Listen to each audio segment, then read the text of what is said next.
Practice set 1.2 similarity या घटकावर आपण पाहत आहोत. यामध्ये 7वं उदाहरण आहे. In figure if AB is parallel to CD is parallel to FE. आपण बघितलं यापूर्वी यामध्ये कोणता गुणधर्म आपण याच्यावरूनच आपल्याला काय वापरायचं ते सगळं समजून येते की 3 समांतर रेषा आहेत आणि त्यांचे गुणोत्तर आहे. आपल्याला आंतरछेदांचं गुणोत्तर घ्यायचं. Find X and E. यानुसार आपण काय लिहिणार आहोत. By property of 3 parallel lines and their transverse. Okay, मग काय होणार आहे. देअरफॉर हे गुणोत्तर आपण लिहूया. BD छेद DF बरोबर AC छेद CE. आता या ठिकाणी सुद्धा आपण इकडून सुरुवात केली, या ठिकाणी सुद्धा इकडून सुरुवात करायची, आता उलट यायचं नाही. आता बघा या ठिकाणी आपण किंमत ठेवतोय. BD ची किंमत आहे 4, DF ची किंमत आहे 4 बरोबर. AB ची AC ची किंमत आहे 12 आणि CE ची किंमत X लिहिलेली आहे आपण. आता 4/4 म्हणजे या ठिकाणी 1 येणार आहे. 1 बरोबर 12/X. आता या ठिकाणी काय होईल. X भागिले इकडे गेल्यानंतर काय होईल गुणिले, म्हणून 1 गुणिले X बरोबर 12. थोडक्यात या ठिकाणी ह्या दोन्ही किमती समान आहेत म्हणजे ही सुद्धा किंमत काय येणार समान येणार आहे. X गुणिले X येणार आहे. X बरोबर 12. अशा पद्धतीने हे पूर्ण झालेलं उदाहरण. X ची किंमत या ठिकाणी 12. उदाहरण क्रमांक 8. In triangle LMN ray MT बायसेक्स angle LMN. हा आपल्याला प्रश्नाचं उत्तर सांगतो की MT बायसेक्स अँगल LMN. LM ची किंमत दिलेली आहे, MN ची किंमत दिलेली आहे, TN ची किंमत दिलेली आहे आणि LT ची किंमत शोधायची आहे. आपल्याला लक्षात आलं की या ठिकाणी काय वापरायचं आहे. MT बायसेक्स angle LMN. आता गुणोत्तर लिहिण्यापूर्वी आपण सांगितलंय की M हा बिंदूवरून सुरुवात करणार नाही, आपण L किंवा N कोणत्याही करूया. आपण L न करू या ठिकाणी सुरुवात करणार आहोत. तर आपल्याला काय लिहिणार आहोत. By angle bisector theorem.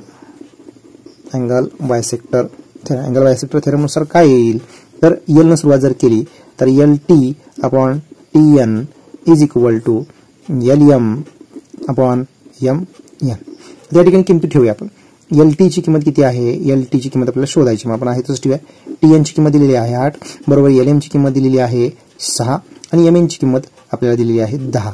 या ठिकाणी आपण किमती ठेवल्या आहेत. हे 8 भागिले आहे, त्या बाजूला गेलं तर काय होईल गुणिले होईल. 6/10 गुणिले 8 म्हणजे काय येईल. LT बरोबर 2×5 = 10, 2×4 = 8. आता आपल्याला वरचा भागाकार केला 6×4 = 24/5. तर LT बरोबर काय येईल 5×4 = 20 गुणिले 4 5×48. LT बरोबर 4.8 हे उत्तर येईल. आणि या ठिकाणी आपण सोल्युशन म्हणून इथे लिहू शकता LT इज इक्वल टू 4.8. या पद्धतीने आपण उत्तर लिहिणं सुद्धा अपेक्षित आहे. आता आपण पुढील उदाहरण पाहणार आहोत. उदाहरण क्रमांक 9.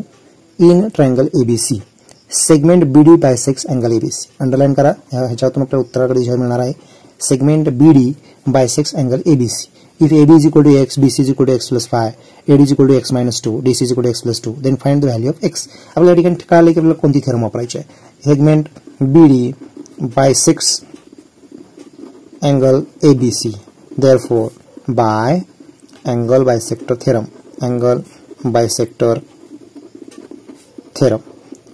theorem नुसार काय येईल तर AD upon DC is equal to AB upon BC.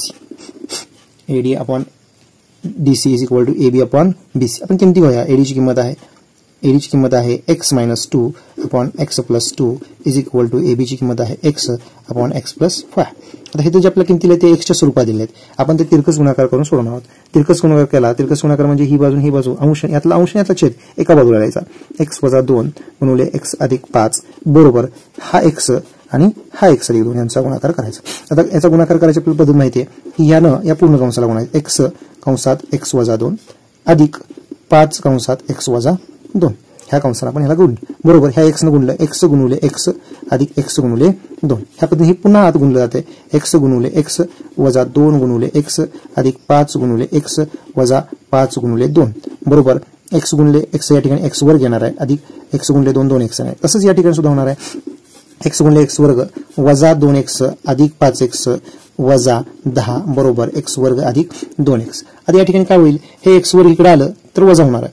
म्हणजे बघा X वर्ग वजा, आता ह्यांचं एक बेरीज होऊ जाणार आहे. वजा 2 अधिक 5 अधिक 3X येणार आहे. त्यानंतर ह्या इकडचं 2X इकडे आलं वजा 2X झालं.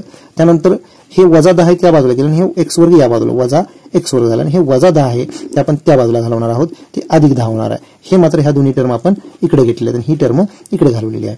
आता या ठिकाणी काय झालं, 3x वजा 2x, x वरला x वर्ग गेलं, 3x वजा 2x x आलं, x बरोबर 10 ही किंमत आपल्याला या ठिकाणी मिळाली. आपल्याला x ची किंमत काढायची आहे. शेवटी उत्तर आपण पाहायचं की काय काढायला सांगितलेलं आहे. बऱ्याच वेळा त्याच्या पुढेही जाऊन काय काढायला सांगितलं असतं, त्यामुळे आपण x ची किंमत आल्यानंतर सुद्धा पाहिलं शेवटी काय काढायचं, x बरोबर 10 ही किंमत आपण या ठिकाणी सोल्युशन म्हणून लिहिणार आहोत.